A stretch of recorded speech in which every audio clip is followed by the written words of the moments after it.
contempt is the one upon which I've ruled. Now, the next member seeking a call is a split call, and the first to take a 5-minute call, Honi Harawira. Kia ora, Mr. Speaker. Kia ora tātou katoa.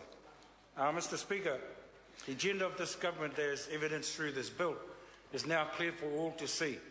Assets, services and resources currently being managed by the government for the benefit of the citizens of this country will be sold to the highest bidder, many of whom will be overseas companies who have no interest in the Treaty of Waitangi or the people of this country, be they Māori or Pākehā. 20 years ago, when National decided that electricity was no longer an essential service, the industry was deregulated and households started paying more for their power than big business. Today, welfare services are being privatised and government is wiping its hands of its responsibilities to provide for its most vulnerable citizens. Education continues to be privatised through the introduction of charter schools and the continued funding of private schools at the expense of public education for the children of ordinary New Zealanders. Access to health is being denied to the poor by ever-increasing costs, while the country leads the developed world in third world diseases. Accident compensation is being denied to victims through complex and costly processes and bad management as government prepares to privatise ACC.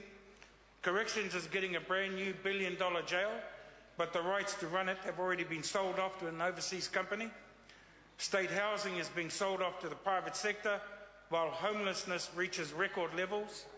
And water management and water rights have already been privatised by government in different parts of the country.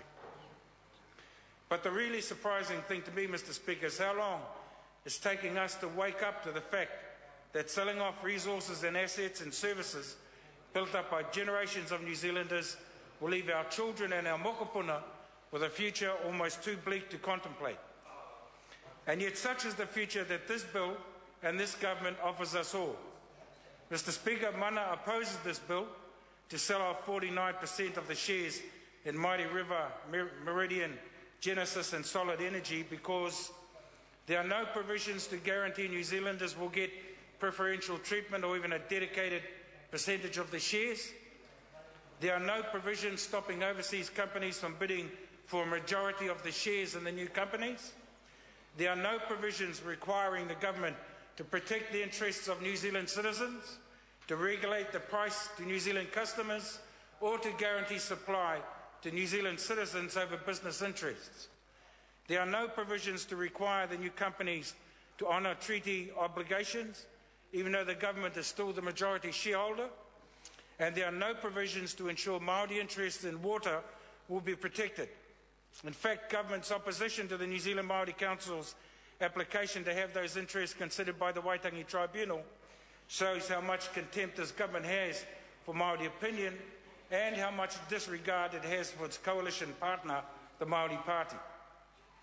Mr. Speaker, government is clearly committed to its plan to push ahead with the sale of state assets, but I want to take this opportunity to thank all those who have taken a stand already against this bill, and there have been many, including the 1,500 who made submissions to the Select Committee, the overwhelming majority of which were opposed, the tens of thousands who joined the Aotearoa's not-for-sale march from Te Rerenga Wairua to Parliament last month, Grey Power and the Students' Associations, an unlikely mix brought together by a hugely unpopular bill, the New Zealand Māori Council and those iwi doing their best to stop government sell the assets and to hell with the people agenda, and the unions, the Labour Party, the Greens, New Zealand First and Mana, who attended the launch and have all committed people to gathering the 300,000 signatures required for a referendum on stopping asset sales.